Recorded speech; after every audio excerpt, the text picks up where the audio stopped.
Right now, we're here in Dambana. Dambana is a small village in the Uva province of the island. And this place is home to one of the last remaining tribes of the Vedda people. The Veddas are Sri Lanka's indigenous people, a tribe of hunter-gatherers who have lived amongst these jungles for thousands of years. I invite you to join me amidst these lush green jungles to spend an entire day with the Vedda community and find out for yourselves how simple yet amazing their lifestyle is and how over thousands of years they have preserved their cultural heritage and lifestyle.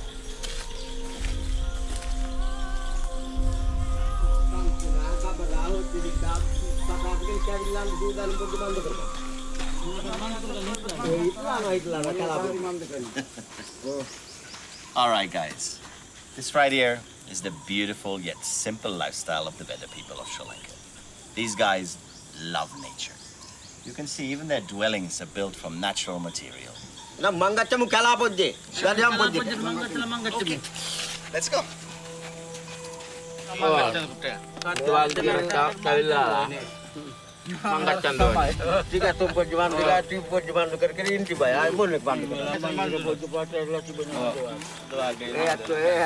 I spent a lot of years here on the island, and I tell you what, I know Sinhala and I know Tamil, but I have a very little idea what these guys are talking about. Sri Lankan official languages are English, Sinhala and Tamil.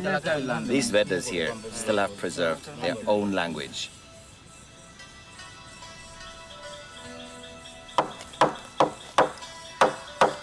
Why?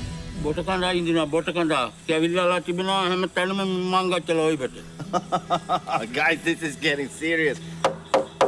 Okay, let me lock this too, because I don't want any elephant anywhere.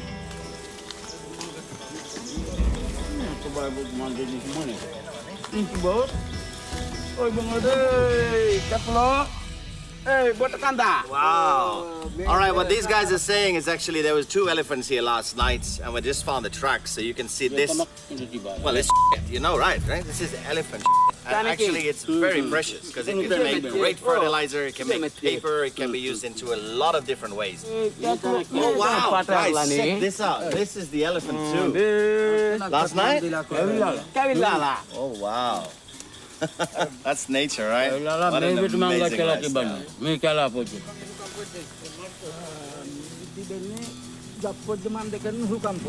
This stuff right here? This is cool. Wow. Toothpaste? Toothpaste? Oh, you just bite it? Wow. And then just wash it.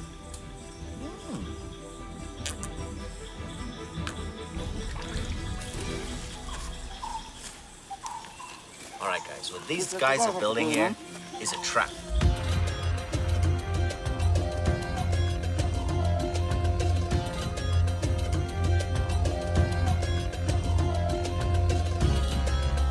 As hunter-gatherers, they have plenty of experience in doing this. And as you can see, the way they're building the trap hasn't changed for the thousands of years that these guys have been around.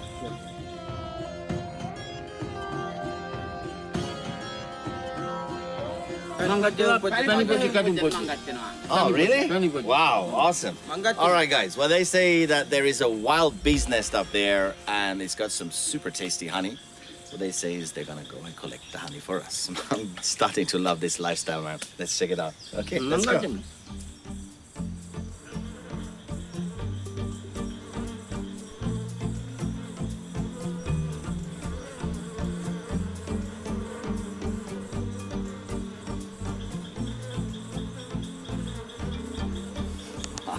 This is crazy.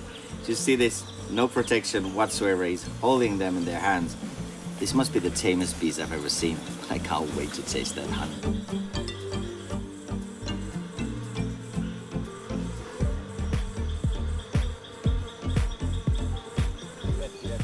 This right here, guys, gotta be the best, freshest honey you're ever gonna find right here, Paradise Island of Sri Lanka. As the sun begins to set here on the Paradise Island, I look back at an amazing day spent here amidst these jungles with the Veddas. It felt just like a time machine. Now, The Veddas have invited us to partake in their Kirikora ritual to invoke the blessings of nature upon us. And if things could even get better, right now, the Veddas have invited us to end the day together with a traditional Vedda bonfire meal.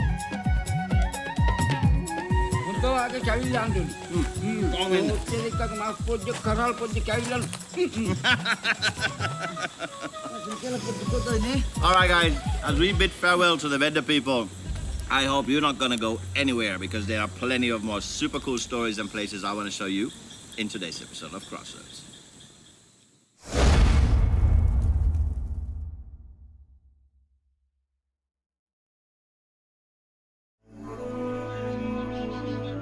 Today is a day of celebration for the Buddhists here on the island. It is a full moon day, or a Piya day as they are known right here. Every full moon day calls for celebration. But on very special Piya days, like the one today,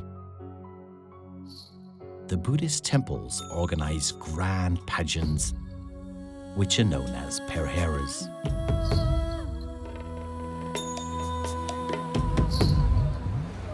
Perahera are a unique cultural symbol of this island.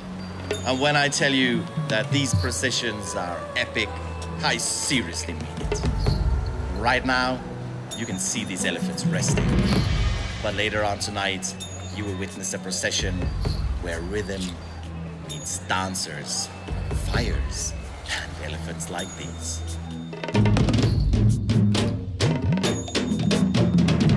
Right now, you can see everyone here is busy with the preparations. Performers are getting dressed, and the crowds are starting to arrive. Let's wait till night falls.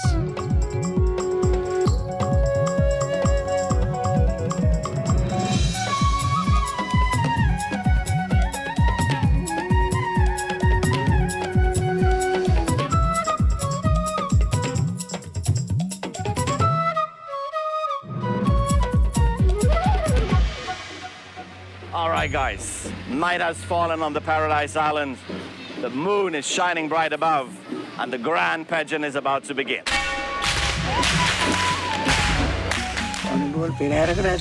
Perahera කරන්නේ වැස්ස ලබා ගන්න.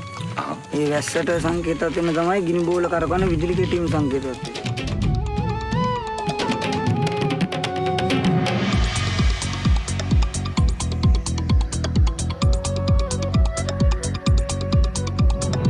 The cracking of the whips and the arrival of the fire dancers signal the start of the procession. Elephants, sacred relic caskets, flag carriers, drummers, and dancers all follow in unison.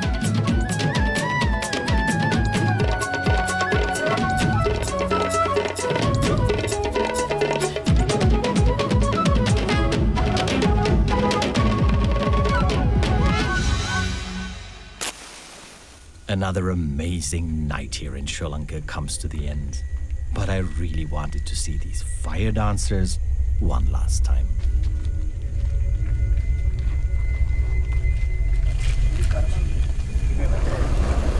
These guys are super tired. It's close to 3 o'clock in the morning. My crew is tired too. So we get some rest. I'll see you back in the morning.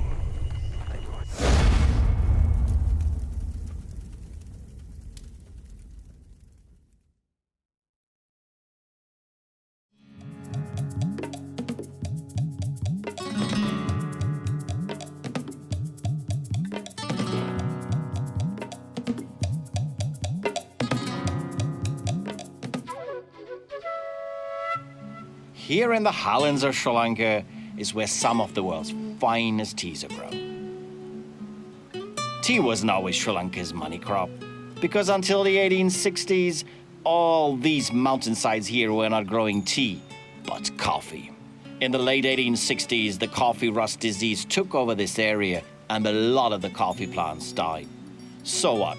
The farmers knew that they had to diversify. They were looking for a plant that was more robust and that would make them even more cash. The British were smart. They thought that a little tree grown in China, which was known as tea, would do well in these climates. So they brought down this leafy tree here to Sri Lanka. What a success story it was. Tea and Sri Lanka was like a marriage made in heaven. The tea produced here turned out to be one of the world's finest and is today known as the Ceylon Tea.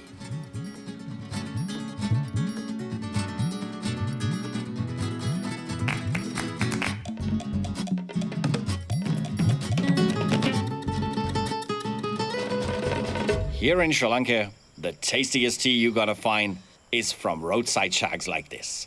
We call them pettikada. Sri Lankans like their tea strong and dark.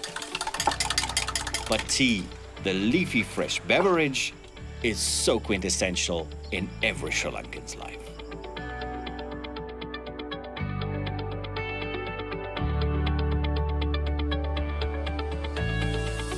The British needed a lot of labor to plant and maintain this crop. But finding that labor turned out quite a challenge.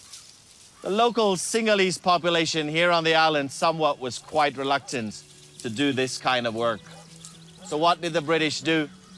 Just across the water, a couple of miles from Sri Lanka, lay India, which then, back in the days, was ruled by the British as well.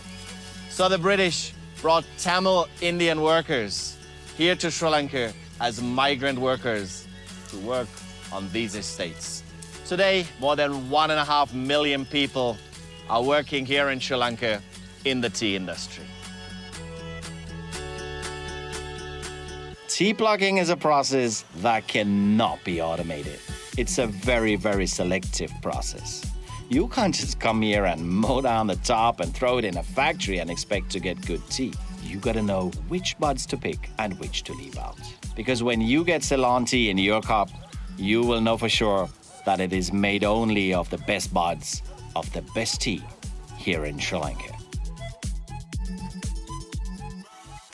You see, the tea industry is a very manual industry. The ancestors of these people here were brought here from India by the British. And for generations and generations, these people have worked here on the estate. But times are changing and there is a lot of opportunity out there. And I'm wondering whether this new generation of youngsters here are keen to continue the work here in the tea industry, or whether or not their ambitions are different.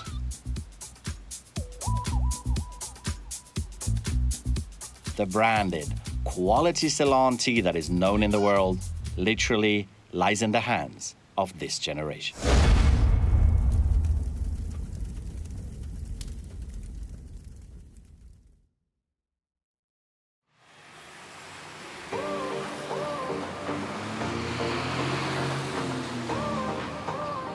So tonight I want to take you for a little bit of a Sri Lankan street food experience.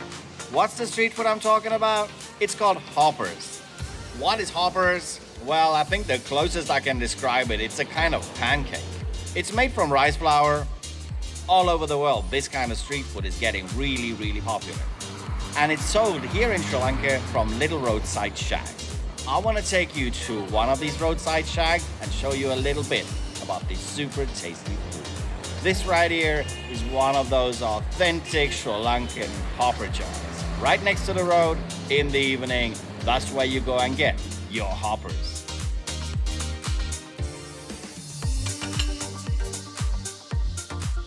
Now this is the egg hopper she made.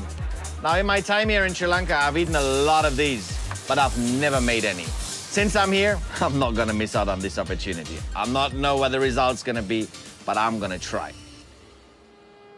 Okay, it's too much? It's too much. Okay, she says it's too much. Okay. How's this looking? Is it good? She's laughing. I don't know. I think I'm making a fool out of myself. All right, put a bit of pepper on there. Actually, this looks quite good. Where's the spoon? Oh, there it is. Okay, here's the spoon. I'm gonna try to get this out of the pan. This is my hopper. That's her hopper. My God, I'm quite good, man. I'm proud of this. Now, ooh, You have half, Yes, and I have half. All right. Thank you. Sri Lanka Hoppers, best thing. Check them out.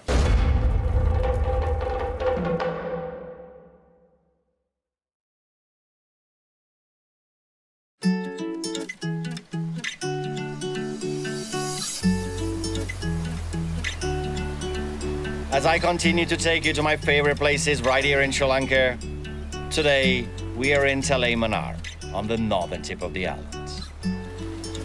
In front of me is the great Indian Ocean, and about 20 miles across this ocean lays India. Thousands of years ago, these two countries were connected by a landmass which partially remains until this day. This landmass is known as Adam's Bridge or Rama Setu. It is a chain of limestone shoals that once connected the northern tip of Sri Lanka with Rameshwaram Island off the southeastern coast of Tamil Nadu in India. Until this day, the remains of this land connection makes the maritime passage between Sri Lanka and India impossible. But today, we are not here to discuss about the geographical properties of that landmass, but rather about the epic tale that is connected to it, the Ramayana. The Ramayana is one of India's most epic tales. It is the story of the mighty Hindu god Rama, his beautiful wife Sita, and the then mighty king of Lanka, Ravana.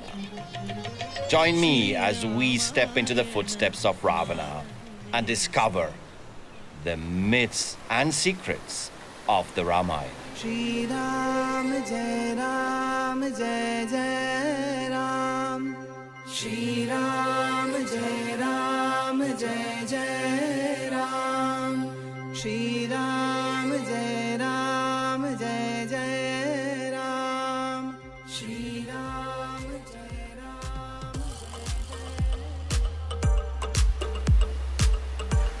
So yes, this Indian tale is nothing short of an epic Hollywood movie. It is the tale of compassion, the tale of sacrifice and devotion, and a tale of epic battles, and obviously a tale of devoted and passionate love. Today I want to take you to some of the mythical sites of the Ramayana here in Sri Lanka and discover with you whether the Ramayana is nothing but a story, or maybe, just maybe, the record of true events that took place on this land a long time ago in history.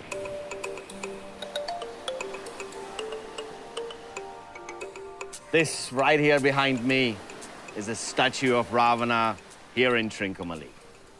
And with him, the Sri Lankan chapter of the Ramayana really begins when he flocks to India to bring the beautiful Sita here to his kingdom of Lanka.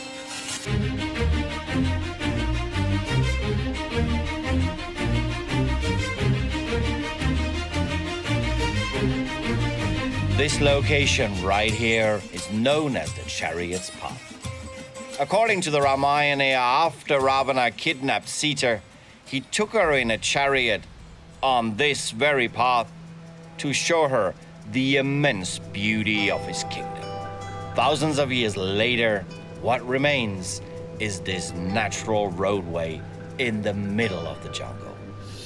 So as you see, this beautiful landscape in front of me was once Ravana's kingdom, according to the Ramayana.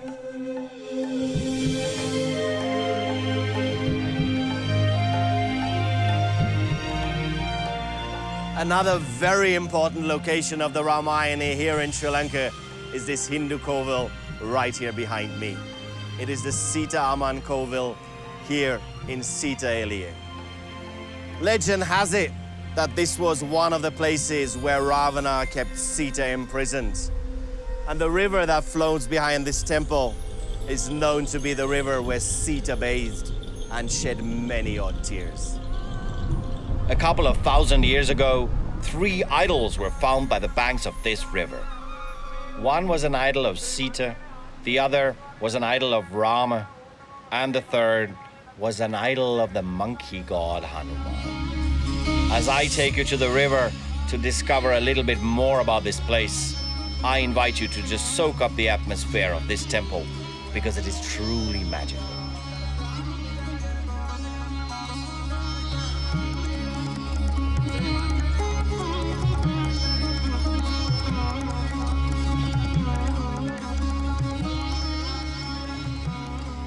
So this right here is the very river where, according to the legend, Sita bathed when she was imprisoned here. Another thing I want to show you are these marks in yellow on the rock, which are believed to be the footprints of the monkey god Hanuman, who came here to free Sita from captivity.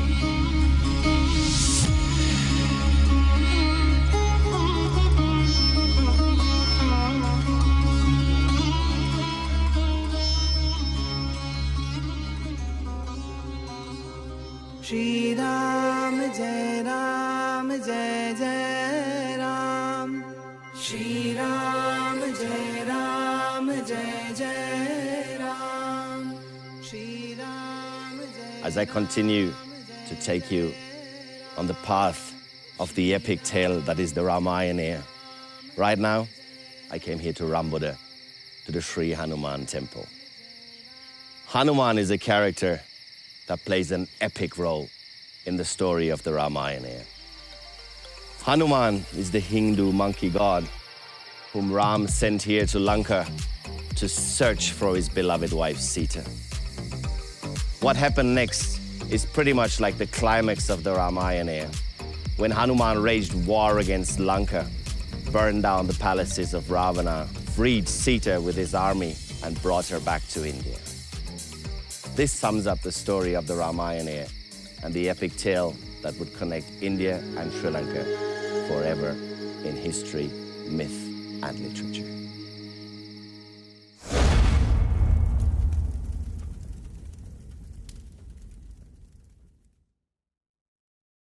A little while ago, I went out and asked a few people about what they would consider to be true, authentic Sri Lankan instruments.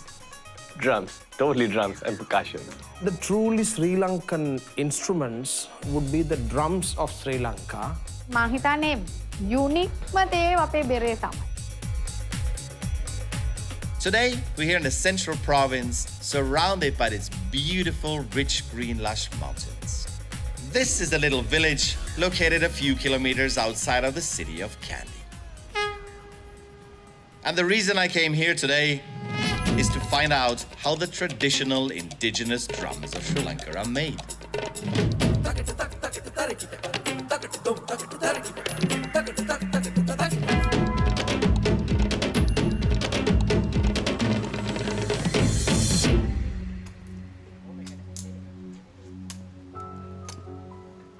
This gentleman right here is Mr. Perahera.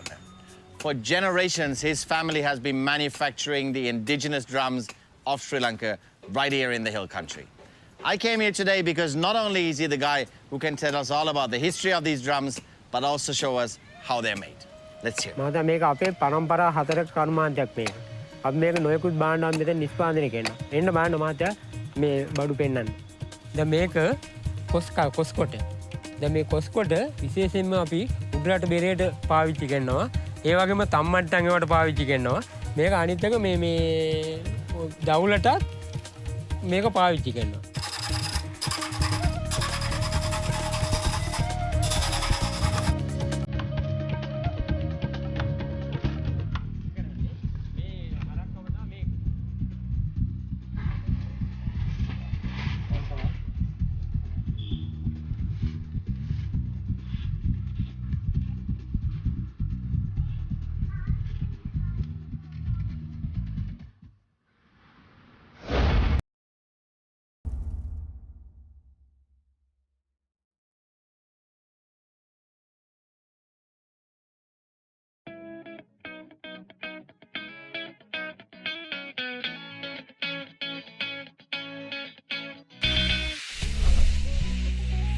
All right, guys. It is early morning here on the island, and everybody's getting ready for their day. Kids are going to school, the adults are going to work, and the rush hour is about to begin. What I find so amazing in this rush hour times is that when you look around, you will see entire families of 3, 4, or even 5 people on a single motorbike.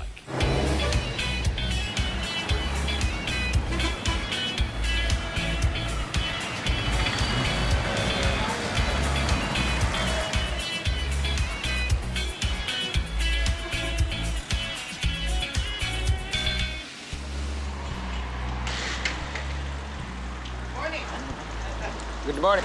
Listener. Excuse my intrusion, but I'm super curious. I saw you all getting ready to leave, and I see so much Sri Lankan families, 3, 4, 5 people on a bicycle. What's the legality of this? පොලිසිය ප්‍රශ්න තියෙනවා ඉතින් අපිට බයිසිකලේ විතරයි නේ තියෙන්නේ දැන් බයිසිකලෙන් අපි යනවා මොනා කරන්නද? Thank you so much. Bye. Have a nice day. Bye. All right, guys, this brings us to the end of today's episode. I hope you enjoyed this episode as much as I did. And join me again next week for plenty of more amazing stories right here on Paradise Island of Sri Lanka. See you next week. We come.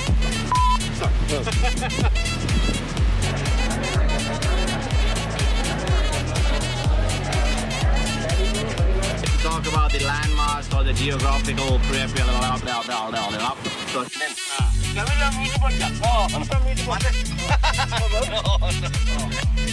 thousands of years ago.